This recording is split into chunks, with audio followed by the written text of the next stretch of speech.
સૌથી પહેલાં તો કોંગ્રેચ્યુલેશન, તમારું ડીવી લિસ્ટમાં નામ આવી ગયું છે. તમે ડોક્યુમેન્ટ વેરિફિકેશન કરવા માંગતા હશો.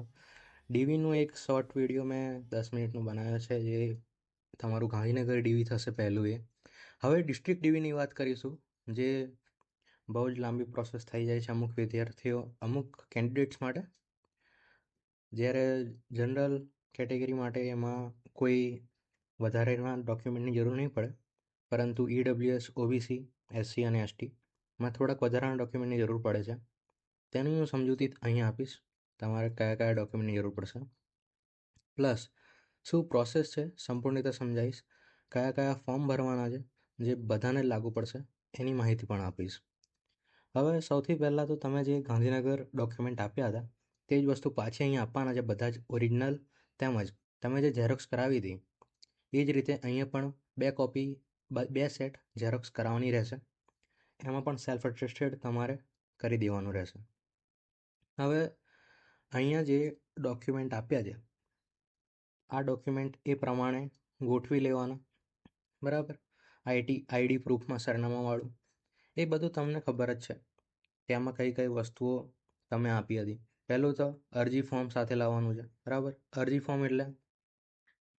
ફોર્મ એટલે તમે જે એપ્લિકેશન ફોર્મ હતી ને તમારું, જે સૌથી પહેલાં ભરેલું, તે એ અરજી ફોર્મ આપવાનું, એલસી આપવાનું છે, તમારું કાસ્ટ સર્ટિફિકેટ આપવાનું, એસસીબીસીનું એ પ્રમાણે ડેટ પ્રમાણે જોઈ લેજો, ઈડબ્લ્યુએસનું પણ ડેટ પ્રમાણે, 10મા 12માની માર્કશીટ. 10મા 12માની માર્કશીટમાં 10માની માર્કશીટ હશે, માર્કશીટ અને પ્રમાણપત્ર. તો 10માનું માર્કશીટમાં જો તમારી બર્થ ડેટ આપેલી હશે તો પ્રમાણપત્રની કોઈ જરૂર નહીં રહે. એ તમે ગાંધીનગર જે ડીવી કરાયું તેમાં તમને આ બેઝિક તો તમને આઈડિયા આવી જ ગયો હશે કઈ રીતે કરવાનું છે, તો પણ હું તમને એકવાર ઉપરથી કહી દઉં. તે ધોરણ 10નું કે ધોરણ 12નું જે હોય એ. હવે અહીંયા મેં જે આ ડીવીનું મૂક્યું છે એ એક સ્પેશિયલ કોર્સ માટેની ભરતી હતી, તેથી અહીંયા સબ્જેક્ટના નામો આપ્યા છે. પરંતુ એવું ના હોય, એક સામાન્ય ભરતી હોય તો તમારે ગ્રેજ્યુએટનું જે તમામ સેમેસ્ટરની માર્કશીટ અને પ્રમાણપત્ર હશે, બરાબર. આ પર્ટિક્યુલર સબ્જેક્ટ માટેનું હતું, તેથી અહીંયા બધા સબ્જેક્ટના નામ લખ્યા છે. તમારે એ ચિંતા કરવાની જરૂર નથી. કમ્પ્યુટરની જાણકારી તો CCC સર્ટિફિકેટ, ના હોય તો 12th અને 10thમાં કમ્પ્યુટર હોય અથવા ગ્રેજ્યુએશનમાં કમ્પ્યુટર હોય. પીએચ કેન્ડિડેટ્સ માટેનું સર્ટિફિકેટ, એનઓસી જો તમે સરકારી નોકરીમાં હતા તો, અને ફોટો આઈડી પ્રૂફ સરનામાવાળું, આધાર કાર્ડ, પાસપોર્ટ સાઇઝના 2 ફોટા.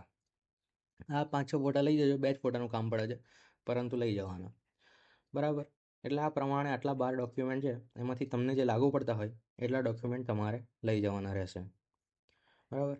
10મા 12મામાં થોડું કન્ફ્યુઝન રહેતું હોય છે, પરંતુ એમાં ગભરાવાની જરૂર નહીં. તમારે માર્કશીટમાં ડેટ હોય તો બહુ થઈ ગયું, ના હોય તો પ્રમાણપત્ર આપેલું હોવું જોઈએ.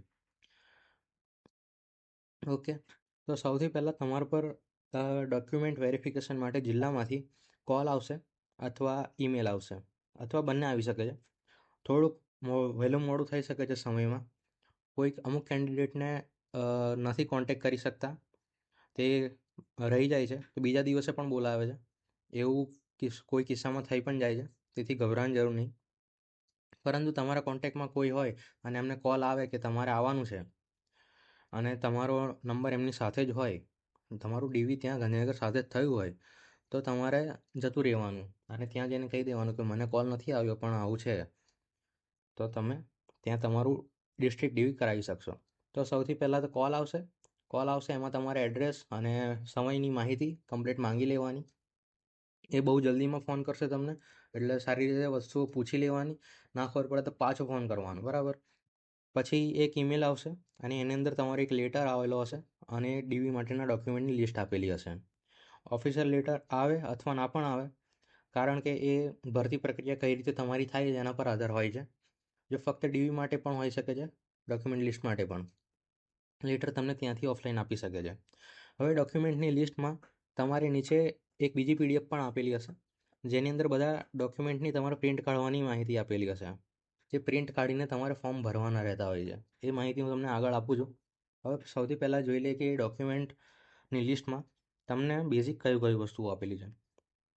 તો સૌથી પહેલાં તો 2 અટેસ્ટેડ કોપી આપવાની છે, જે આપણે જે કર્યું પહેલાં મેં કીધું એ પ્રમાણે જ કે તમારે 2 ઝેરોક્સ કોપીઓ 2 સેટ બનાવવાના રહેશે. CCCનું સર્ટિફિકેટ છે.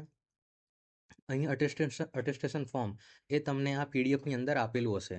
અટેસ્ટેશન ફોર્મ જે તમારે ત્યાંથી ઘરેથી પ્રિન્ટ કરીને ભરી લેવાનું. જે અહીંથી ખબર પડે એટલી ભરવાની, ના પડે તો ત્યાં જઈને ભરવાનું. એ તમને હું માહિતી નીચે આપી દઈશ કે કઈ રીતે ભરવાનું છે, તેથી ચિંતા ના કરશો. આગળ વિડીયોમાં તમને બધું સમજાવું છું.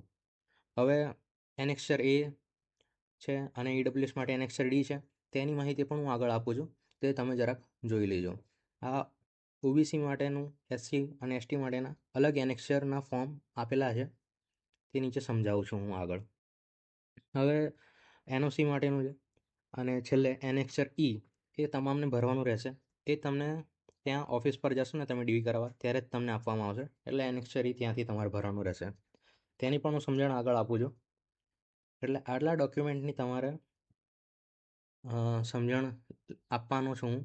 અને તમારે આટલા બેઝિક ડોક્યુમેન્ટ તો તમારે પેલો જે સેટ તમે ગાંધીનગર આપ્યો હતો તે તો લઈ જ જવાનો રહેશે. તેની અંદર જ મહત્ત્વના બધા વસ્તુઓ, બધા ડોક્યુમેન્ટ આવી ગયેલા હશે, તેથી ચિંતા કરવાની જરૂર નથી.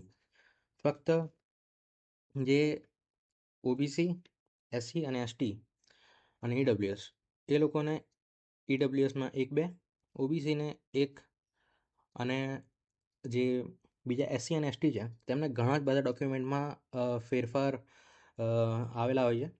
તેથી તેનું ડીપમાં થોડુંક મારે સમજાવવું પડશે કે તમારે કયા કયા ડોક્યુમેન્ટ લઈ જવા પડશે. હવે સૌથી પહેલાં તો તમને છે ને જે પીડીએફ મોકલવામાં આવશે ને એ તમારે ડોક્યુમેન્ટ હિસાબ જ મોકલવામાં આવશે કે તમારે આ ડોક્યુમેન્ટની જરૂર પડશે. તેથી એ પીડીએફ કમ્પ્લીટ ચેક કરી લેવી તમને જે ઈમેલમાં આવશે એ. કારણ કે કેન્ડિડેટ્સની કાસ્ટ વાઇઝ તમને અલગ અલગ ડોક્યુમેન્ટ્સની જરૂર પડશે. જેમ મેં પહેલાં કીધું એમ ઈડબ્લ્યુએસ અને ઓબીસી માટે 1 થી 2 એક્સ્ટ્રા ડોક્યુમેન્ટ ફિલઅપ કરવા પડશે, જે ડિસ્ટ્રિક્ટ ઓફિસમાંથી આપશે. તમને પ્રિન્ટ કાઢવા માટે, એટલે કે તમને ઈમેલમાં ના પણ મોકલે, ત્યાં જઈને તમને કહેશે કે આ ફોર્મ ભરી કાઢો ખાલી, કારણ કે એમાં બીજા વધારાના ડોક્યુમેન્ટની નહીં જરૂર પડે. પરંતુ એસસી અને એસટી માટે તમારે ખૂબ જ ઘણા ડોક્યુમેન્ટની જરૂર પડશે. ખૂબ જ એટલે ખૂબ જ ઘણા, 10 થી 12 ડોક્યુમેન્ટ જેવા તમારે કઢાવવાના રહેશે. ક્યાંથી? તો મામલતદારમાંથી, બીજા ઓફિસોમાંથી. એ હું તમને આગળ સમજાવીશ. સૌથી પહેલાં આપણે આ જે બેઝિક અને કોમન વસ્તુઓ છે એ હું સમજાવવાનો પ્રયત્ન કરીશ. તો સૌથી જે અગત્યનો છે અહીંયા સમય રહેશે, કારણ કે અહીં તમે ડોક્યુમેન્ટ કોઈ ભૂલી જશો ને તો તમારું લેટ થશે પ્રોસેસ, એવું બની શકે છે. તેથી તમે જેટલું થાય એટલું જલ્દી અહીંયા વસ્તુઓ આપવાની કોશિશ કરજો. મને ખબર છે કે અમુક સમયે તમારા ડોક્યુમેન્ટ ખૂટતા રહેશે, કારણ કે બધા જ ડોક્યુમેન્ટ ટૂંક સમયમાં ભેગા કરવા શક્ય જ નથી. તમને ઓછામાં ઓછા 10 થી 12 દિવસ લાગે અને લાગે જ. જો બહુ સારા એવા કોન્ટેક હોય અને સારી રીતે એવો સમય મળી ગયો અને બધા ઓફિસમાં ત્યાં હાજર હોય તો તમારી પ્રોસેસ જલ્દી પતી શકે છે. તો 5-6 દિવસ પણ થઈ શકે છે. પરંતુ એ તમને દિવસો કોઈકવાર ઓફિસમાંથી જે ઉપર હેડ ઓફિસમાંથી જે ઓર્ડર આપ્યા હોય એ પ્રમાણે તમને 1 કે 2 દિવસ અથવા 20 દિવસ સુધીનો સમય આપી શકે છે. એ હવે ઓફિસ ઉપર ડિપેન્ડ રહેતું હોય છે કે ભરતી પ્રક્રિયા એ કેટલી જલ્દી પૂરી કરવા માંગે છે, બરાબર. એટલે ટાઈમ અહીં ઇમ્પોર્ટન્ટ છે. તમારાથી જેટલા થાય એટલા એક્યુરેટલી ભૂલ વગરના ડોક્યુમેન્ટ ભેગા કરવાની કોશિશ કરજો. અનરિઝનેબલી તમને ટાઈમ એકદમ અનરિઝનેબલ આપશે કે આટલા સમયમાં આપી દો, પણ એ ચિંતા કરવાની જરૂર નહીં. તમારાથી જેટલા થાય એટલા ડોક્યુમેન્ટ કરો. ના થાય તો આગળ વિશ્લેષક કચેરીમાં તમને પાછા બોલાવશે કે આટલા ડોક્યુમેન્ટ ખૂટે છે તો તમે આવો. એટલે ત્યાં જવાનું અને ત્યાં જે ખૂટતા ડોક્યુમેન્ટ હોય ત્યાં આપી દેવાના પાછા. એટલે એની ચિંતા ના કરશો. પરંતુ અહીંયા તમે જેટલું થાય એટલું ભૂલ ના થાય એવું પ્રયત્ન કરજો, બરાબર. અહીંયા તમારે સમાન તક બધાને આપવામાં આવે છે. જો કોઈ ડોક્યુમેન્ટ ભૂલી જાય તો તેને પાછળથી પાછળ બોલાવવામાં પણ આવે છે, અથવા તમને હોય તો ડિસ્ટ્રિક્ટમાં જ તમારા ડોક્યુમેન્ટ ભેગા કરી લેવાનું એવું શક્ય બને ત્યાં સુધી એ પ્રયત્ન કરતા હોય છે. તેથી તમને પૂછી લેવું કે સર આ મારા ડોક્યુમેન્ટ ખૂટે છે, ક્યાર સુધીમાં તમને હું જમા કરાવી શકું. એ તમને કહેશે કે આટલા સમયમાં આવજો. અને જો એ સમય પણ પૂરો થઈ જાય અને ડોક્યુમેન્ટ ના તૈયાર થઈ રહ્યું હોય તો કોઈ વાંધો નથી, તમે વિશ્લેષણ કચેરીમાં તમે એ આપી શકો છો. હવે વિશ્લેષક કચેરી એટલે શું? તે જાતિના ખરાઈનું એક પ્રોસેસ કરતી એક સમિતિ છે જે એસટી માટે રિજન વાઇઝ બનાવવામાં આવેલ છે. જેમ કે પંચમહાલ, દાહોદ ને વડોદરા માટેનું વડોદરા સેન્ટર છે. સાઉથ ગુજરાતના જિલ્લા માટે સુરત છે, એમ રાજકોટ પણ છે. એ રીતે રિજન વાઇઝ તમને સમિતિઓ બનાવવામાં આવેલ છે, જેને ચેક કરી લેવી અને ત્યાં ડોક્યુમેન્ટ તમારા ત્યાં પહોંચી જશે. એ ડોક્યુમેન્ટ ક્યાંથી પહોંચશે? તો એ ડોક્યુમેન્ટ પહોંચશે તમારી ડિસ્ટ્રિક્ટ ઓફિસથી. એટલે તમારે જેટલા પણ ડોક્યુમેન્ટ લિસ્ટમાં હોય ને જાતિ ખરાઈ માટેના, એ તમારે ડિસ્ટ્રિક્ટ ઓફિસમાં આપવાના છે, જે તમારું ડીવી થાય છે. ત્યાં તમારે આપી દેવાના. ત્યાંથી ડિસ્ટ્રિક્ટ ઓફિસ એ મોકલશે સમિતિમાં. બરાબર. કોઈ વિદ્યાર્થીઓ એવું પણ કરે છે કે ડાયરેક્ટ સમિતિમાં જાય છે અને ત્યાં ડોક્યુમેન્ટ પોતાના જમા કરાવી દે છે. એ પણ સાચી જ વસ્તુ છે, એમાં પણ થઈ શકે છે એ રીતે. પરંતુ એમાં થોડુંક સમયનો વહેલાથી કરેલું હોય તો આગળ રહેતું હોય છે. તેથી એ વસ્તુ પ્રોસેસમાં આવી જાય તો જલ્દી પૂરી થઈ જાય. અમુક લોકોને જાતિ ખરાઈ થયેલી પણ હોય છે, જો આગળ પહેલાં નોકરી કરી હોય તો, અને પહેલાં નોકરી કરતા હોય ત્યારે જાતિ ખરાઈ કરાવી હોય તો તેમણે ફક્ત એ ફાઇલ નંબર જ આપી દેવાનો હોય છે અને એક એપ્લિકેશન જેવી લખેલી હોય છે અને તમારું સર્ટિફિકેટ આપેલું હોય તો સર્ટિફિકેટ જ ત્યાં જમા કરાવી દેવાનું હોય છે ડિસ્ટ્રિક્ટ ડીવીમાં. તો તમારે ત્યાં જ ડિસ્ટ્રિક્ટ ડીવી કમ્પ્લીટ ખરાઈ જાતિની થઈ ગઈ કહેવાય. હવે જે સામાન્ય વિદ્યાર્થીઓ, જે લોકોનું પ્રથમવાર જાતિ ખરાઈ થઈ રહી છે, તે લોકોએ સમયનો યોગ્ય ઉપયોગ કરવાનો રહેશે અને જે તમારા ડોક્યુમેન્ટ છે એ ભેગા કરવામાં ઝડપ રાખવાની રહેશે. કારણ કે તમને એવું લાગશે કે એક ડોક્યુમેન્ટ ભેગા કરવામાં 1 કલાક 2 કલાક લાગશે. ના, એવું નથી. ત્યાં તમે ઓફિસ પર જાઓ, ઓફિસ પર જઈને તેની પ્રોસેસ પૂછો, પ્રોસેસ પૂછીને વસ્તુના પુરાવા તમે આપો, કે જે ખૂટતું હોય, જે વસ્તુ માંગતા હોય તમે વસ્તુઓ આપો. એ વસ્તુઓ આપીને પ્રોવાઈડ કરો. એ લોકો પ્રોસેસ કરે, પ્રોસેસ કરીને બનાવે સર્ટિફિકેટ, જે પણ વસ્તુ, વહીપત્રક છે કે મામલતદારમાંથી ખરાઈનું છે, પછી જમીનના કોઈ કાગળ છે, એ બધી જ પ્રોસેસ કોઈ વસ્તુઓ કરે તે બીજા કામ સાથે કરતા હોય છે. તેથી એમાં ઘણી વાર લાગી શકતી હોય છે. એટલે તમારો એક તો ઓફિસનો ટાઈમ જે 10 થી 5નો હોય છે તેમાં બ્રેક હોય છે, અને એમાં જો તમે નસીબ સારું હોય તો તમને ફટાફટ કામ થઈ શકે છે, નહીં તો પછી તમારો આખો દિવસ એક જ ડોક્યુમેન્ટની પાછળ પણ બગડી શકે છે. તેથી એ વસ્તુનું ધ્યાન રાખવાનું છે કે તમારે સવારે જે પણ ઓફિસનું કામ હોય ત્યાં 10 વાગ્યા પહેલાં પહોંચી જવાનું અને ત્યાંથી કામ કરાવવાની શરૂઆત કરાવી દેવાની. જો ઓફિસમાં જે એમ્પ્લોયી હોય એ આવી ગયા હોય તો એ કામ થશે. બાકી એમ્પ્લોયી જે 11 વાગે આવે છે, 11-12 વાગ્યા સુધી આવી રહે, અને જેમની સહી કરાવવાની હોય, મુખ્ય માણસ જે ત્યાંના હોય, કે જેમ કે વહીપત્રક હોય તો પ્રિન્સિપલની સહી હોય, મામલતદારમાંથી ખરાઈવાળું પેલું ડોક્યુમેન્ટ કઢાવવાનું હોય તો મામલતદારની સહી હોય, પછી જમીનના જે ડોક્યુમેન્ટ છે તો તેના માટે ત્યાંનું કેન્દ્ર સેવાવાળાનું જે સહી કરાવવાની, સિક્કો કરાવવાનો હોય. એટલે એ બધામાં વાર ઘણી થાય છે. બરાબર. હવે તમારે એક ચેકલિસ્ટ તો પહેલાં એક ચેકલિસ્ટ બનાવી જ લેવાનું. પ્રિન્ટ કાઢી લો અથવા તમે પેન પેપરમાં લખી કાઢજો, પરંતુ એક ચેકલિસ્ટ બનાવી લેજો અને એમાં ઝેરોક્સની પણ અલગથી કોલમ બનાવી દેજો. ચેકલિસ્ટ તમારું એકદમ કમ્પ્લીટ થાય તેવો પ્રયત્ન કરવાનો રહેશે. હવે એમાં ABCD એમ એનેક્સચર આપેલા રહેશે અને એમાં એ કોમન એક એનેક્સચર છે. પછી અટેસ્ટેશન ફોર્મ એ તમને તમારું ભરવાનું રહેશે, જેની અંદર ફોટો ચોંટાડવાનો રહેશે અને બીજી માહિતીઓ, બેઝિક માહિતી તેમજ થોડીક ડીપમાં અમુક માહિતીઓ માંગેલી હોય છે. તમારા અટેસ્ટેશન ફોર્મ મુખ્યત્વે તો મને લાગે છે ત્યાં સુધી તમારું બેકગ્રાઉન્ડ ચેક કરવા માટે જ જેવું હોય છે, જેમાં તમારી માહિતીઓ બધી જાણી લેવામાં આવે છે અને તમારા પર કોઈ લીગલ એક્શન કોઈ વાર થયું છે કે નહીં તેની નોંધ લેવામાં આવે છે. ઓકે. તો ઈમેલમાં તમારે જો ડોક્યુમેન્ટો આવેલા હશે પીડીએફમાં, જો તમને જેટલી ખબર પડે એટલા ફોર્મ ભરવાના. જે વસ્તુમાં ના ખબર પડે એ વસ્તુ એ રહેવા દેવાની, અને જ્યારે તમે ડીવી કરાવવા જાઓ ડિસ્ટ્રિક્ટનું, ત્યારે ત્યાં કોઈ પણ સર હોય જે સૂચના ઇન્સ્ટ્રક્શન આપતા હોય એમને પૂછી લેવાનું કે સર આ વસ્તુ મને નથી ખબર પડતી, કઈ રીતે ભરવાનું છે. કોઈ પણ નાની કે મોટી વસ્તુ હોય કોઈ વાંધો નહીં આવે. જો ખૂબ જ બેઝિક વસ્તુ હશે તો તમને તમારો મજાક પણ ઉડાવી શકે છે, કારણ કે એ સિરિયસ કેન્ડિડેટ્સ એમ જોતા હોય છે આપણને.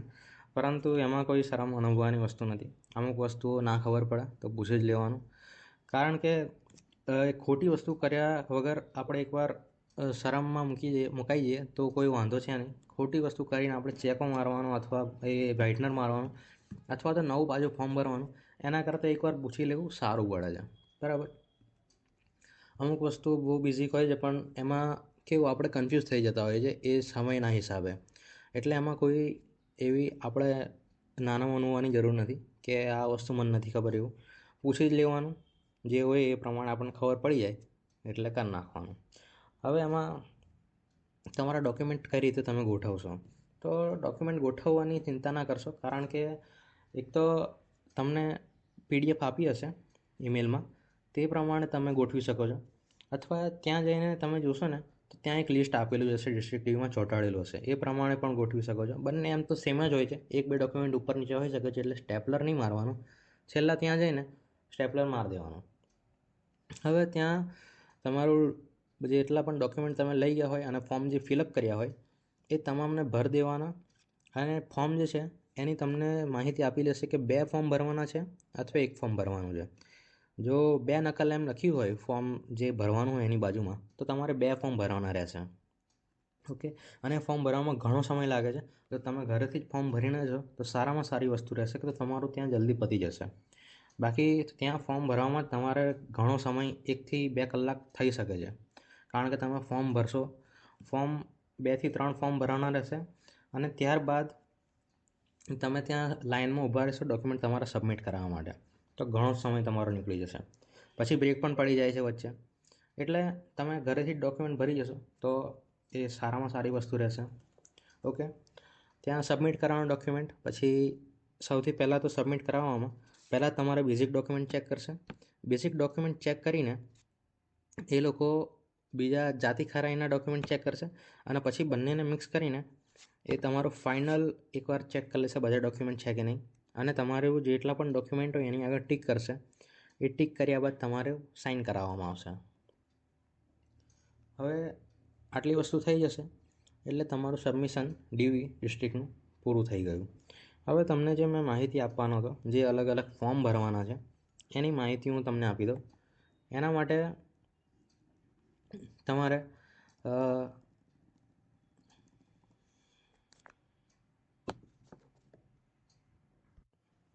જુઓ, હવે ડોક્યુમેન્ટ જે છે એની તો પહેલાં લિસ્ટ તમને આપવામાં આવશે. અહીંયા આપ્યું છે એમ એનેક્સર A છે, એનેક્સર B, એનેક્સર C. આ જુઓ, એ એટેસ્ટેશન ફોર્મ તમામ ઉમેદવારો માટે છે. A SC/BC માટે છે, B ST માટે છે અને C SC માટે છે. આ ડોક્યુમેન્ટની 2 નકલ એવું લખ્યું જ છે, એટલે તમારે 2 ફોર્મ ભરવાના રહેશે. એ તમારે જે ત્યાં PDF હોય ને એ પ્રમાણે કરી લેવાનું, બરાબર. હવે કમ્પ્યુટરનું પાયાનું પ્રમાણપત્ર. તો કમ્પ્યુટરનું પાયાનું પ્રમાણપત્ર એ તમને સમજ આવી જ ગઈ હશે. CCC વાળું સર્ટિફિકેટવાળી વાત કરે છે. આટલી વસ્તુઓ તમને હું હવે આગળ બતાવું કે તમારે કયા કયા ફોર્મ કેવી રીતે ભરવાના છે. હું તમને બેઝિક માહિતી આપી દઈશ. કોઈ વસ્તુમાં તો પણ ડાઉટ હોય તમને કે ના ખબર પડતી હોય તો તમે મને નીચે કોમેન્ટમાં કહી શકો છો. જો મને તેનો સારી રીતે નોલેજ હશે કે આ કમ્પ્લીટ વસ્તુ છે, 100% શ્યોર છું, તો હું તમને જવાબ આપીશ. અને નહીં હોવ તમને હું પૂછવા માટે કહીશ, કારણ કે બધી વસ્તુમાં મને જે માહિતી મળી છે એ પ્રમાણે શ્યોર એકદમ ડિટેલમાં ના કહી શકું, કારણ કે અમુક વસ્તુ ભૂલી જવાય. અમુક વસ્તુમાં ત્યાં જે ઉમેદવાર હોય તેને જે સાંભળ્યું હોય તે પ્રમાણે તે ફોર્મ ભર્યું હોય, તેથી તમામ વસ્તુઓમાં હું ડિટેલ કમ્પ્લીટ ના પણ આપી શકું.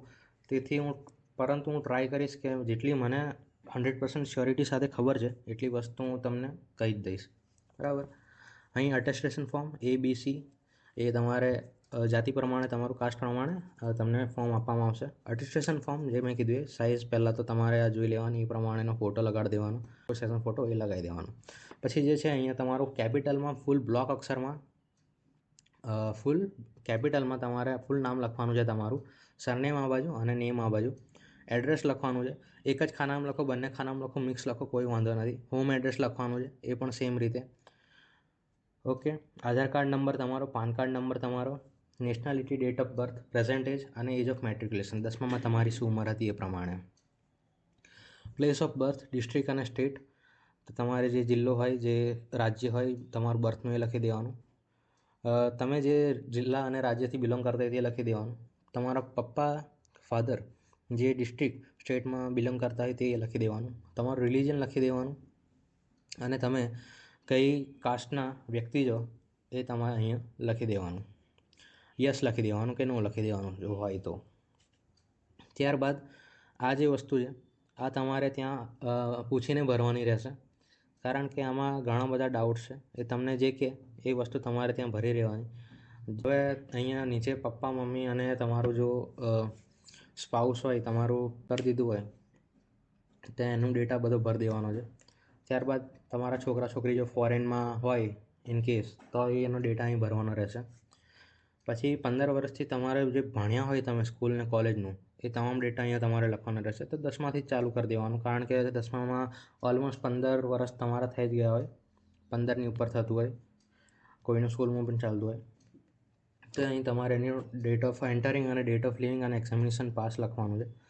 તો ડેટ ઓફ એન્ટરિંગ તમને ખબર હોય તો ભરી દેવાની, ના ખબર હોય તો બ્લેન્ક રાખી દેવાનું. ડેટ ઓફ લિવિંગ તો રિઝલ્ટમાં આપેલી હોય એ લખી દેવાની. તો પણ ના ખબર પડે અને ડાઉટ હોય તો આ કોરું રહેવા દેવાનું અને ત્યાં જઈને પછી પૂછી લેવાનું, કારણ કે અમુક સર એમ કહે છે કે આ કોરું રહેવા દેશે તો પણ વાંધો નહીં આવે. અને એક્ઝામિનેશન પાસમાં 10th પાસ, 12th પાસ, ગ્રેજ્યુએશન એવું લખી દેવાનું. ત્યારબાદ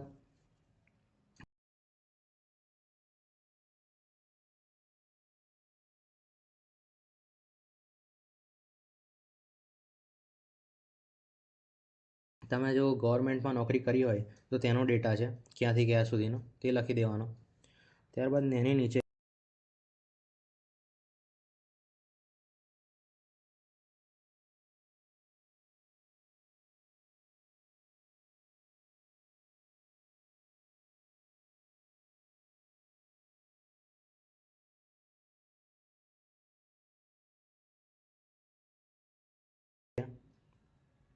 બીજા જે લીગલ જે બધી વસ્તુઓ છે તે મેં કીધું એમ કે અંડર ડિટેન્શન હતા, અરેસ્ટ થયા કોઈ વાર, પ્રોસિક્યુટેડ થયા કોઈ વાર, court of law for any offence convicted થયા હોય તમે, એ બધો ડેટા તમારે અહીંયા વાંચીને સમજીને ભરવાનો રહેશે. એમ તો મોસ્ટ ઓફ નો જ હશે કે તમે જવાબમાં નો હશે, એટલે તમારે શું કરવાનું રહેશે, અહીંયા તમારે યસ પર ચેકો મારવાનો રહેશે, તેથી જવાબ નો આવે. એ હું આગળ સૂચના છે હું તમને બતાવી દઉં. અહીંયા જો તમારો કોઈ જવાબ યસ હશે તો તમારી પાસે આનું કારણ માંગવામાં આવશે કે શું કારણથી તમે આમાં યસ કર્યું છે, તેથી જરા જોઈ લેવાનું. જો તમારે પર કોઈ લીગલ પ્રોસેસ આમાંથી કોઈ થઈ હોય તો એનો જવાબ તમારે ત્યાં આપવાનો રહેશે, પૂછવામાં આવશે. અને પાછળના જ પેજ પર એ તમને રીઝન પણ લખવાનું જગ્યા આપી છે. હવે અહીંયા જોઈ લેશો તમે કે સ્પેસિફિક નોટ્સમાં લખ્યું છે કે top of the attestation form please also see the warning. તો specific answer to each question should be given by striking out yes or no as the case may be. તો સ્ટ્રાઇકિંગ આઉટ એટલે તમે એના પર ચેકો મારી શકો છો. તો તમે યસ પર ચેકો મારશો એટલે જવાબ નો થઈ ગયો એ પ્રમાણે. તો પણ તમને ડાઉટ હોય તો તમે ત્યાં જઈને આ વસ્તુ કરી શકો છો, કારણ કે બહુ જલ્દી થઈ જાય. આ તો એવી જ વસ્તુ છે, તમારે કોઈ પણ કન્ફ્યુઝન રાખવાની જરૂર નહીં. જે વસ્તુમાં એવું લાગે કે આ મને યોગ્ય નહીં લાગતું તો એ તમારે ખાલી રહેવા દેવાનું, એ પછી જઈને ત્યાં જઈને કરવાનું. અહીં તમારે રેફરન્સ, તમને 2 માણસનું રેફરન્સ આપવાનું રહેશે. તમારું નામ અને તમારે એમનું નામ અને એડ્રેસ લખવાનું રહેશે. કોઈ વાર આધાર કાર્ડનું ડેટા પણ માંગી શકે છે કે આધાર કાર્ડની ઝેરોક્ષ આપો અથવા આધાર કાર્ડ નંબર લખી દો, પણ એમ તો નથી જ માંગતા, એડ્રેસ અને એ જ માંગે છે. અહીંયા તમારે તમારું સાઇન એવું કરીને પૂરું થઈ જશે તમારું આ ડેટ ને પ્લેસ લખીને. ઓકે. તો હવે આપણે બીજું એક ફોર્મ જોઈએ. અટેસ્ટેશન ફોર્મ થઈ ગયું છે, બરાબર. હવે બીજું ફોર્મ આપણે જોઈશું એનેક્સચર ઈ. તો એનેક્સચર ઈ માટેનું ફોર્મ તમને ત્યાંથી જ આપવામાં આવશે, ઈમેલમાં આપવામાં આવતો નથી. એ થોડુંક જ ડેટા એમાં ભરવાનો હોય છે અને સરળતાથી ભરાઈ જાય એવો જ હોય છે. તો સૌપ્રથમ ઉમેદવારનું નામ અંગ્રેજીમાં ગુજરાતીમાં લખવાનું રહેશે. તમે કેપિટલમાં લખો તો પણ વાંધો નહીં, આટલું નામ ખાલી કેપિટલમાં લખી દેવાનું. તો સૌથી પહેલાં અટક લખવાની છે ઉમેદવારનું નામ અને પછી પિતા અથવા પતિનું નામ લખવાનું છે. તો ફોર્મેટ આ જ રહેશે, એ જરાક જોઈ લેવાનું. અહીંયા ગભરાવાનું નહીં, ભૂલ નહીં કરવાની અને શાંતિથી તમારો સમય લઈને લખવાનું. કોઈ પણ પ્રકારની ઉતાવળ નથી.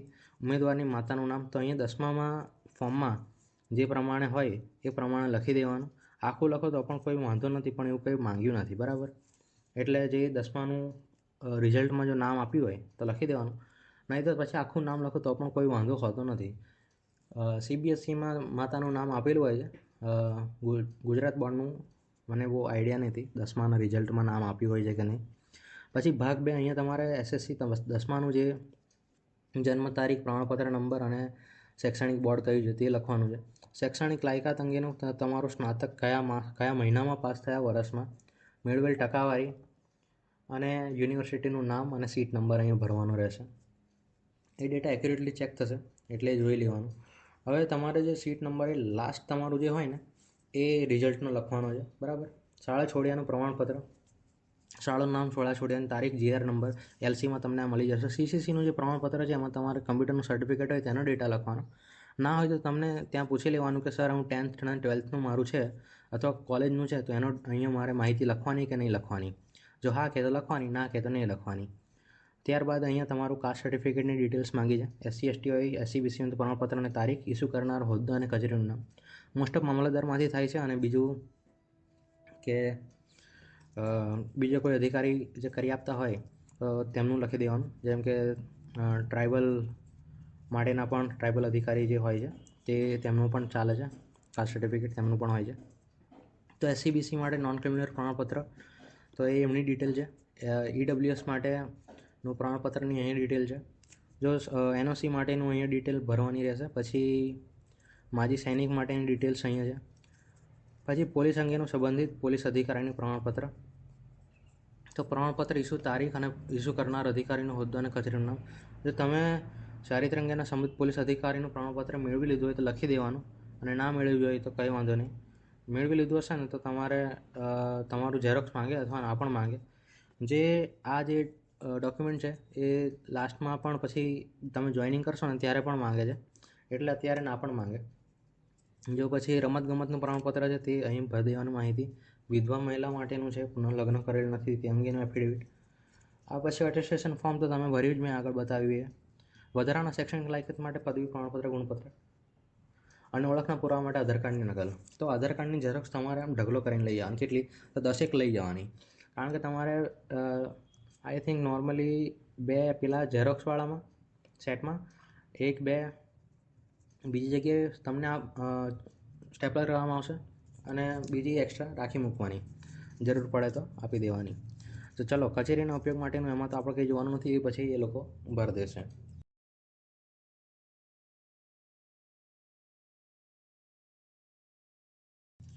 ત્યારબાદ હવે આ EWS માટેનું આ છે. તો EWSની બાંહેધરી માટેનું આ એક મને પરિપત્ર, એક ફોર્મ મળ્યું છે. તો EWS માટે આ એક ફોર્મ મને મળ્યું છે કે જે તમારે કામ લાગી. ફોર્મ કઢાવી રાખવાનું. તમારે જો જે PDF હોય અને એમાં આપ્યું હોય તો ભરી દેવાનું, અને જો ના આપ્યું હોય તો કદાચ ત્યાં ઓફિસમાંથી આપશે. આ ફોર્મ મને ગ્રુપમાંથી મળ્યું છે, તેથી આની ચોક્કસ માહિતી મારી પાસે નથી, પરંતુ આ જરૂર પડી શકતી હોઈ શકે છે, એટલે મેં અહીંયા એડ કરી દીધું છે. તો એકવાર જોઈ લેવું. ઓકે, તો તેના બાદ હવે છે એ કઈ રીતે ભરવાના છે, બરાબર. હવે એનેક્સર ભરવા માટે સૌથી પહેલાં અટેસ્ટેશન ફોર્મ થઈ ગયું આપણું, એનેક્સર E થઈ ગયું. હવે કઈ રીતે એનેક્સર A ભરવાનું છે એ કહું. તો એનેક્સર A કોના માટે છે? પહેલાં જ મેં કીધું SCBC માટે છે. તો SCBC વાળા કેન્ડિડેટ તમારે અહીંયા આ ડિટેલ પૂછીને ભરી દેવાની. રજૂ કરેલ મારા આમાં શું ભરવાનું રહેશે ખાલી જગ્યામાં, કારણ કે એક્યુરેટલી કંઈ બંધ બેસતું જેવું નથી, પણ પૂછી લેવાનું. ઉમેદવારનું પૂરું નામ શું? ઉમેદવાર પિતાનું પૂરું નામ છે, બરાબર. પૂરું નામ આખું લખવાનું તમારું. હવે આમાં સરનેમ આગળ લખો, પાછળ લખો, કોઈ વાંધો આવતો નથી, કારણ કે કોઈ પર્ટિક્યુલર સૂચના આપેલી નથી. પરંતુ તમારું જે ફોર્મ હોય, ફોર્મમાં નામ હોય એ પ્રમાણે જ અહીં ઉમેદવારનું પૂરું નામ લખવાનું. ફોર્મ કયું? તમે અરજી કરીને જે સૌથી પહેલાં એક્ઝામ માટે જે ફોર્મ ભર્યું હતું ને, એપ્લિકેશન ફોર્મ, એની પ્રમાણેની ડિટેલ બધી ભરવાની તમારે, બરાબર. ત્યારબાદ કાયમી સરનામું, ઉમેદવારની જાતિ, મૂળ વતન, ઈમેલ એડ્રેસ છે, મોબાઈલ નંબર તમારો જે ચાલુ હોય એ મોબાઈલ નંબર આપવાનો અને સ્લેશ કરીને બીજો મોબાઈલ નંબર પણ લખી દેવાનો. ત્યારબાદ તમારો સર્ટિફિકેટનો નંબર અને ડેટ. અગાઉ જો પ્રમાણપત્રની કરેલી હોય ચકાસણી તો હા કે નામાં જવાબ, અને જો કરાવેલી હોય તો હોદ્દો અને વિભાગ ખાતાની વિગત અને કરાવ્યાનું માસ વર્ષનું પત્રકની નકલ. ઉમેદવારના શાળા છોડીને પ્રમાણપત્ર નંબર, તારીખ નકલ સાથે રાખવાની છે. અહીં જે નકલ સાથે રાખવાની છે એની તમારે ઝેરોક્સ કરાવીને આની જોડે જોઈન્ટ કરી દેવાની રહેશે, બરાબર. SC/BC માટે આ બધું છે. તો આ તમારે આટલા ડોક્યુમેન્ટની જરૂર તમારે જોડવાનું રહેશે, ઓકે. ત્યારબાદ 1/4/1978 પહેલાં જાતિ અને વતન અંગેના અન્ય જે પુરાવા હોય તે નકલ સામેલ કરવાની રહેશે. તો પુરાવા છે પ્રમાણપત્ર, પુરાવા અંગેની LC, દસ્તાવેજ, પુરાવા નંબર, ઇસ્યુ તારીખ, જેના પુરાવા રજૂ કરેલ તે ઉમેદવાર સાથે સંબંધ. જે સંબંધ હોય, તમારા પપ્પા હોય પપ્પા, દાદા હોય દાદા, કાકા હોય કાકા, એમનો જે તમારે અહીંયા જે સંબંધ હોય એ લખી દેવાનો રહેશે. જો ઉમેદવારના પિતા, દાદા અન્ય રાજ્યમાંથી આવીને ગુજરાતમાં વસ્યા હોય તો એ તમારે આ 14મા નંબરની ડિટેલ્સ ભરવાની રહેશે. પરંતુ જો ગુજરાતના જ હોય પહેલાંથી મૂળ વતન, તો આ ડિટેલ 14 નંબરનું ભરવાની જરૂર રહેશે નહીં. હવે સંબંધિત ખાતા કચેરી ની ડિટેલ્સ. તો એટલી વસ્તુ તમે ભરશો એટલે તમારું OBCનું સર્ટિફિકેટ માટેની ડિટેલ્સ ભરાઈ ગઈ, ઓકે. સંબંધિત ખાતા કચેરીના ઓકે. તો એનેક્સર બી. તો એનેક્સર બી એ ST માટેનું છે, જે આગળ બતાવ્યું તે. એ નમૂનો ઘ પણ કહેવામાં આવે છે, ગુજરાત ગેઝેટ નમૂનો ઘ. તો હવે એની અંદર તમારે પ્રમાણપત્ર ચકાસણીની સમિતિ, જે તમારી સમિતિ આવતું હોય તેનું અહીં નામ લખી દેવાનું.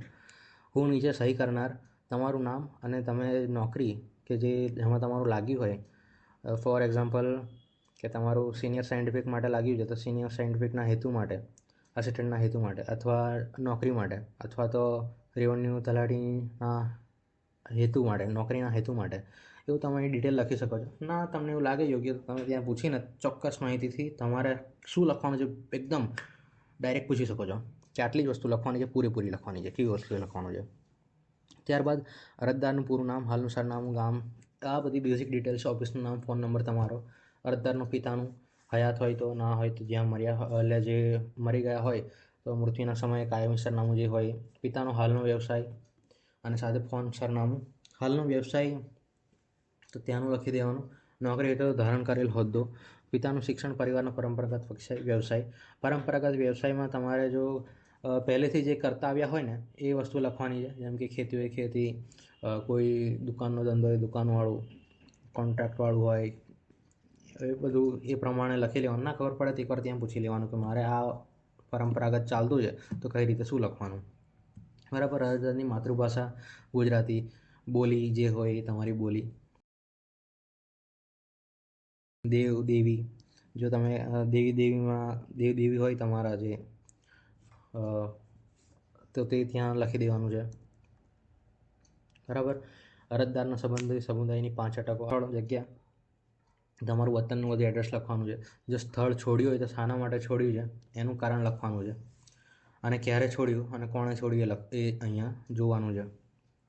તો ક્યારે તો કોણે, ક્યારે તો પિતાએ મુખ્યત્વે છોડેલા હોય છે અથવા દાદાએ હોય છે. શાના માટે? તો નોકરી અથવા કોઈ બીજા અર્થે હોય છે, તો એ વસ્તુ લખી દેવાની. પછી 1950ના રોજ તમારા દાદા કંઈ રહેતા હતા, પિતા કે, તો તમારું વતન જે હોય એ ત્યાં જ રહેતા હોય. અરજદારના હાલના સરનામે છોડવા માટેના કારણ, ક્યારથી હાલના સરનામે રહે છે, તો હાલના સરનામે જેમાં જ્યારથી રહેતા હોય ટેમ્પરરી, કે જે તમે વ્યવસાયને લીધે અહીં રહેતા હોય, તમારા પિતાના લીધે રહેતા હોય, તો એ વસ્તુ ક્યારથી અને સ્થળ છોડવા માટેનું કારણ અહીં લખી દેવાનું. હાલમાં કોણ કાયમી સ્થળ રહે છે, તો મુખ્યત્વે દાદા દાદી રહેતા હોય છે, કાકા કાકી પણ હોય છે, તો એ વસ્તુ અહીં લખી દેવાની. જમીન હોય તો 7/12 ઉતારો. આ કઈ વસ્તુનો છે કે તમારું ત્યાં વતનના સ્થળે કોઈ મકાન કે જમીન છે કે નહીં, તો તેના માટે. તો વતનના સ્થળે મકાન હોય તો હા, આમ જમીન હોય તો હા, અને જે ડિટેલ માગી છે 7/12 ઉતારો કે જે ત્યાં તમારે અહીંયા એની સાથે જોડવામાં આવશે 73 ક અને 73 ક. તો આને 73 73 AA અને 73 AA પણ કહેવામાં આવે છે. તો તે ડોક્યુમેન્ટ તમારે કઢાવવામાં આવશે. ઓકે, તો અરજદારને આટલી વસ્તુની જરૂર પડે છે કેન્ડિડેટ્સ માટે. પછી પાસેથી અનુસૂચિત આદિજાતિનું પ્રમાણપત્ર મેળવ્યું હોય તે સત્તાધિકારના પ્રમાણપત્રનો ક્રમાંક અને તેની તારીખ, તો તમારું કાસ્ટ સર્ટિફિકેટનો નંબર અને ડેટ અહીં તે પ્રમાણે અરજદારને અનુસૂચિત જાતિ પ્રમાણે મળ્યું હોય તેઓ હોય તે દસ્તાવેજ. તમને શાના બેઝ પર તમને આ કાસ્ટ સર્ટિફિકેટ આપવામાં આવ્યું છે તેની ડિટેલ અહીં આપી દેવાની. તે કાસ્ટ સર્ટિફિકેટમાં લખેલું જ હોય છે કે આના પરથી આ ડોક્યુમેન્ટ પરથી તમને આ ડોક્યુમેન્ટ બનાવવામાં આપ્યું છે. 1-2 લખી દેવાના. અરજદાર હાલમાં અભ્યાસ કરતા હોય, જો તમે હજુ હમણાં હાલમાં અભ્યાસ કરતો હોય તો તે સંસ્થાનું નામ, ફેકલ્ટીનું નામ, વર્ષ, ફોન નંબર સાથે સરનામું એ બધી ડિટેલ આપી દેવાની. મુખ્યત્વે ના જ કરતા હોય અને હોય તો લખી દેવાનું. અભ્યાસ કરો હોય તેવા શૈક્ષણિક સંસ્થાની માહિતી, તો શિક્ષણનું તમે જ્યાંથી લીધું હોય તેની માહિતી અહીંયા ભરવાની રહેશે, સંસ્થાનું નામ, સરનામું.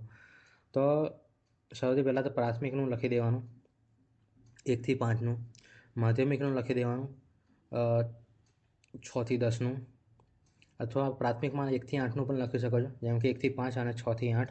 માધ્યમિકમાં 9 થી 10 અને 11 થી 12.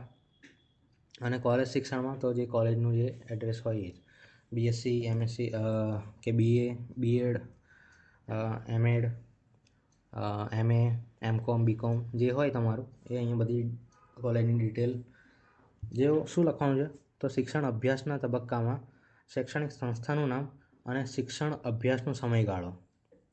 એ સમયગાળો વર્ષમાં લખવાનું છે. જેમ કે 1 થી 5 હોય તો 5 વર્ષ છે, તો એડ્રેસ લખવાનું, સંસ્થાનું નામ એટલે, અને એની બાજુમાં 5 વર્ષ કે એટલા વર્ષ એમ લખી દેવાનું. અહીંયા બહુ જ ઓછી જગ્યા આપેલી છે, જેથી આની બહાર જાય તો પણ કંઈ વાંધો નહીં. થોડું ગૂંચળાવાળું હોય તો એ તો એમને જોવું પડતું હતું કે તમારે અહીં માહિતી આટલી માંગી છે તે પ્રમાણે અહીંયા ખાના મોટા આપવાના હતા. હવે તમારાથી જેટલું થાય એટલું ચોકસાઈથી તમે લખવાનો પ્રયત્ન કરજો, જેથી સામે વ્યક્તિને તકલીફ ના પડે. પરંતુ જેટલી ડિટેલ માંગી છે એટલી ડિટેલ અહીંયા કમ્પ્લીટ ભરવાની રહેશે. બરાબર. અરજદારનું તે જ પ્રમાણે નીચે પિતાના અભ્યાસક્રમ માટેની માહિતી માંગે છે, તો શિક્ષકના તબક્કા અહીં લખી દેવાના કે આટલાથી આટલા, 1 થી 5 અહીંયા, 5 થી 6 અહીંયા, એટલે જે પ્રમાણેનું હોય એ પ્રમાણે પછી એનો એડ્રેસનો સમયગાળો લખી દેવાનો છે. આપણે ઉપર આપણું ભર્યું એ પ્રમાણે અહીં પ્રાથમિક, માધ્યમિક અને કોલેજનું શિક્ષણનું જે ડિટેલ માંગી છે અહીંયા ભરી દેવાની રહેશે. જો જેમણે શિક્ષણ મેળવેલ હોય તમારા પરિવારમાં તો એ સભ્યનું નામ અહીં લખવાના રહેશે, તે ભણેલા હોય એ. અને ઉપરના સભ્યમાંથી કોઈએ પણ અનુસૂચિત આદિજાતિ પ્રમાણપત્ર મેળવ્યું હોય, જો કાસ્ટ સર્ટિફિકેટ મેળવ્યું હોય, જેમ કે મોટાભાગે તમારા પપ્પા હોય, શિક્ષણ મેળવ્યું હોય અને કાસ્ટ સર્ટિફિકેટ હોય તો એની ડિટેલ અહીં ભરી દેવાની. બહુ થઈ ગયું. આ પહેલાં કુટુંબમાં કોઈ ખરાઈ કરાવી હોય તો ખરાઈવાળું અહીં ડિટેલ ભરી દેવાની. માન્યતા પ્રમાણપત્ર મળ્યું હોય તો એનો નંબર અને તેની તારીખ અને નકલ જોડવાની. બરાબર. આટલી ડિટેલ તમારે આપી દેવાની. નોકરી હેતુ માટે અનુસૂચિત આદિજાતિ પ્રમાણપત્રની ખરાઈ કરવાની હોય તો અરજદારને નિમણૂક આપતા અધિકારીનો હોદ્દો દ્વારા ફોન નંબર જણાવો. તો આ જે 2 વસ્તુઓ છે 18 ને 19 એ તમારે ભરવાની જરૂર રહેતી નહીં. એ કોરું અહીંથી રહી દેવાનું, રાખી મૂકવાનું. ત્યારબાદ આ જે મૂળ પ્રમાણપત્રની નકલ જોડવાની છે, તો આ જે લિસ્ટ છે ને આ લિસ્ટ પ્રમાણે નથી તમારે કરવાનું. બરાબર. આ લિસ્ટ તમને આપ્યું છે ફોર્મ સાથે, પરંતુ આ લિસ્ટ પ્રમાણે નહીં. તે વિશ્લેષિક સમિતિ છે ને એની લિસ્ટ પ્રમાણે તમારે ડોક્યુમેન્ટ ગોઠવવાના અને આપવાના રહેશે. આ જે ડોક્યુમેન્ટ્સ છે એ તમારે બધાની જરૂર પડશે નહીં. આમાંથી થોડાક જ ડોક્યુમેન્ટ છે, હજી હું તમને આગળ એક પેજમાં સમજાવી દઉં કે કયા કયા ડોક્યુમેન્ટની અસલમાં જરૂરત પડશે. બરાબર. તેથી ગભરાવાનું નહીં, કારણ કે અહીંયા ઘણા જ બધા જરૂર વગરના ડોક્યુમેન્ટ આપ્યા છે. જો કોઈ ડોક્યુમેન્ટ રહી ગયું હોય તો અહીંયા આ ડોક્યુમેન્ટ છે અને આટલા સમયમાં આપી દઈશ એવું લખી દેવાનું. ના લખો તો પણ કોઈ વાંધો આવશે નહીં, કારણ કે તમને ફોન કરીને બોલાવશે કે આ ડોક્યુમેન્ટ તમારો બાકી છે, રહી ગયા છે, તો ક્યારે આવશો. પૂછી લેવાનું કે ક્યાર સુધીમાં આવવાનું. એ તમને કહેશે કે જલ્દી થાય એટલું આવી જવાનું. એટલે એ પ્રમાણે તમારી સહી અને નહીં તમારા વાલીની સહી કરવાની. ઓકે. તો નમૂનો ચ જે છે એ તમારે સોગંદનામું બનાવવાનું રહેશે આ પ્રમાણે. આની અંદર તમારે ડિટેલ ભરી દેવાની રહેશે. બરાબર. જોઈ લેજો એકવાર નમૂનો છે, એમાં ડિટેલ તમે ભરી દેજો. અને આ જે છે ને એ 50 રૂપિયાના સ્ટેમ્પની ઉપર તમારે આ સોગંદનામું બનાવવાનું રહેશે, એનું ધ્યાન રાખવાની નોટરી કરાવીને, બરાબર. ઓકે, નોટરીવાળાને ત્યાં જશો અને આપી દેશો કે આ પ્રમાણે મારે બનાવવાનું છે, આ વસ્તુ છે, તો એ તમને બનાવી આપશે. હવે ડીવી લિસ્ટ માટેનું છે, એસટી માટેનું, તેમાં ઝાંખું પડે છે થોડુંક, પણ હું તમને કહી દઉં તો સૌથી પહેલાં એલસી, તમારું ધોરણ 1નું વયપત્રક પેટા જાતિ એમાં લખવાની હોય છે. આ તમારું ઓરિજિનલ આપવાનું છે.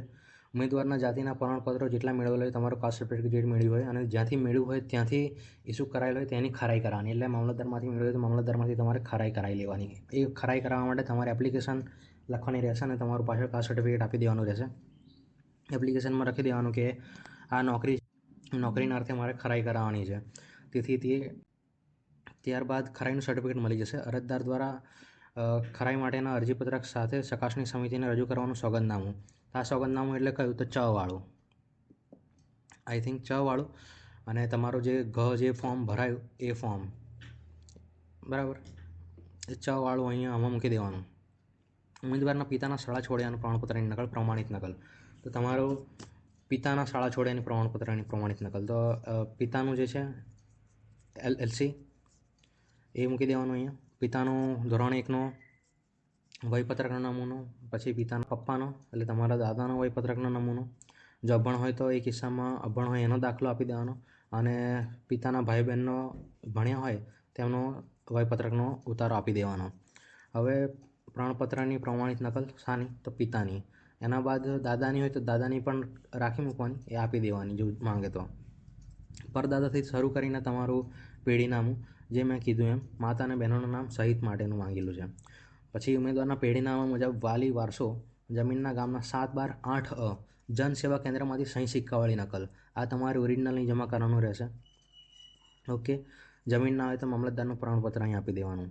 7/12 અને 8 વસ્તુ છે, બરાબર.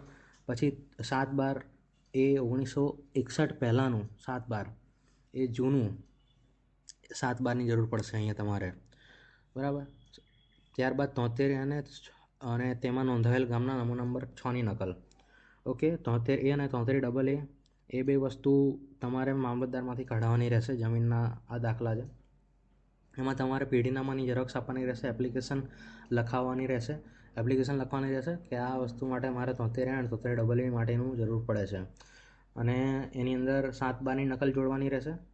ઓરિજિનલ નહીં, અહીંયા બધા ઝેરોક્ષ જ આપવાના રહેશે. કઈ જગ્યાએ તો કે જ્યાં 73A અને 73AA કાઢવાનું છે ત્યાં મામલતદારમાં તમારે ઝેરોક્ષ આપવાની રહેશે. 7/12/8 હકપત્રક 6 અને તમારું પેઢીનામું.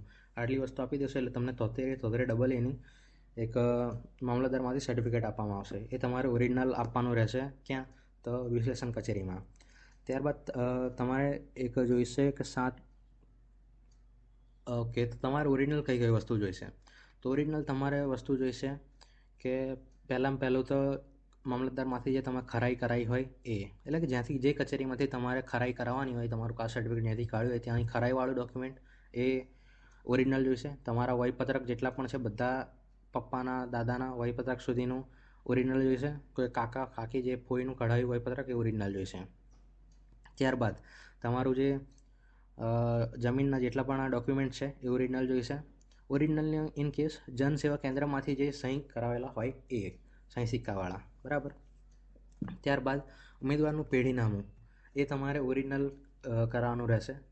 એ ઓરિજિનલ તમારું જમા થઈ જશે.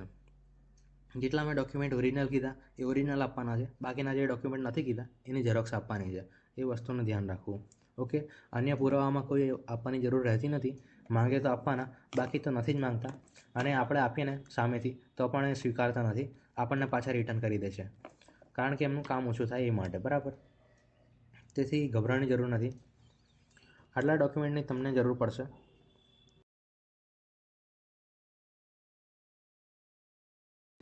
એ પેઢીનામું છે, તો પેઢીનામું પરદાદાથી ચાલુ કરવાનું છે. દાદાના ઉમેદવારના પિતા અને ઉમેદવાર સુધીનું. આની અંદર પત્ની એટલે માતા અને બહેનોનો સમાવેશ કરવાનો રહેશે પેઢીનામામાં. એની ખાસ કાળજી રાખવી.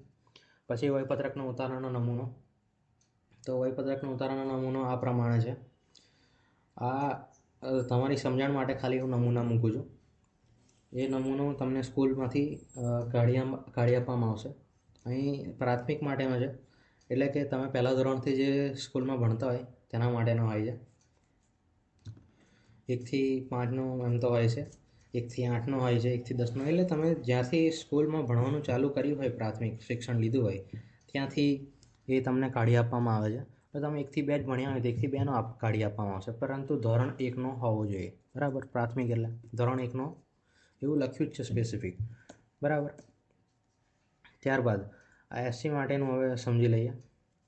તો એસસી માટેનું જે ફોર્મ છે, અહીંયા તમારે પૂરું નામ, અહીંયા જે ડેટા માંગ્યો છે મારા હેઠળના વિભાગ ખાતે, એ ડેટા લખી દેવાનો. રેશન કાર્ડની ડિટેલ્સ, સરનામું, રેશન કાર્ડ નંબર લખી દેવાનો. શાળા છોડ્યાનું પ્રમાણપત્ર, નામ, શાળાનું સરનામું, તારીખ, GR નંબર, જાતિ, જન્મ તારીખ, જન્મ સ્થળ, આ બધી બેઝિક ડિટેલ છે. આ બધી ભરવામાં તમને કોઈ તકલીફ નહીં પડે. પછી તમારું જો કાસ્ટ સર્ટિફિકેટ છે તેની માહિતી અહીં ભરવાની રહેશે. કાસ્ટ સર્ટિફિકેટ પછી તમારા ભાઈનું છે, તમારી બહેનનું છે, તમારા બહેનનું શાળા છોડ્યાનું, તમારા કાકાના સગા કાકાનું, સગા ફોઈનું, એ બધી ડિટેલ્સ આપી છે એ બધી ભરી દેવાની. મોસ્ટ ઓફ બધી રિપીટ જ થાય છે, ખાલી તમારા સગા સંબંધીઓની ડિટેલ ભરવાની રહેશે. પછી દાદાની બધું આ જે ડેટ પ્રમાણે જે વસ્તુઓ છે એ તમારે માહિતી અહીં ભરવાની રહેશે સાચી. દાદાનો ધર્મ, પિતાનો ધર્મ અને પોતે જે ધર્મ પાળે છે એની માહિતી અહીં ભરવાની રહેશે. અને ઉમેદવારની સહી કરીને અહીંયા આ બધા સપ્રમાણિત કરવાના છે, અટેસ્ટેડ કરી દેવાના. તો પહેલું એલસી છે. એલસી પછી તમારું કાસ્ટ સર્ટિફિકેટ છે. કાસ્ટ સર્ટિફિકેટ પછી તમારા પિતાનું એલસી છે. પછી તમારા પિતાનું કાસ્ટ સર્ટિફિકેટ છે. પછી તમારા ભાઈ કે બહેનનું એલસી છે. ભાઈ બહેનનું કાસ્ટ સર્ટિફિકેટ છે. દાદા ફોઈ, જાતિ પુરાવો થતો અસલ દસ્તાવેજનું પેઢીનામું. પિતા અભણ હોય તો ત્યારના કિસ્સામાં આ વસ્તુ એની જરૂર પડે છે, પરંતુ કઢાઈ લેવું કદાચ પેઢીનામાની જરૂર પડી જાય. બરાબર. એટલે કઢાઈ લેવાનું પેઢીનામું. પેઢીનામામાં કેવું હોય છે, એક તો તમારું તલાટીમાંથી પેઢીનામું નીકળે અને એક સોગંદનામું, એમ 2 ડોક્યુમેન્ટ હોય છે. એ તમારે ત્યાં નોટરીમાંથી કરાવો એટલે તમને બંને વસ્તુ કાઢી જ આપે, ખાલી તલાટીમાં સહી સિક્કો મારી આપે. તલાટી તો ગામનો તલાટી. બરાબર. તલાટી કમ મંત્રી. રેશન કાર્ડની અસલ અથવા નકલ. ઓકે. ત્યારબાદ શાળા છોડ્યાનું પ્રમાણપત્ર ડુપ્લિકેટ મેળવેલું હોય તો પ્રાથમિક શાળાનો વયપત્રકનો ઉતારો અરજી કરવામાં. જો શાળા છોડ્યાનું પ્રમાણપત્ર જો એલસી હોય ડુપ્લિકેટ તો એ કિસ્સામાં જરૂર પડશે. ઉમેદવારના પિતાની તથા ઉમેદવારના ભાઈ બહેનની અટકમાં નામમાં કોઈ જે અલગ વસ્તુ હોય તો તમારે સોગંદનામું કરાવી લેવાનું. અનુસૂચિત જાતિના સંબંધિત વડવાઓવાળું જે આ રાજ્યમાંથી સ્થળાંતર કરી ગુજરાતમાં વસવાટ કર્યો હોય તો તેના માટેની આ વસ્તુ છે. તો એ ડોક્યુમેન્ટ એમને લાગુ પડશે, એ કઢાવી લેવું. બરાબર.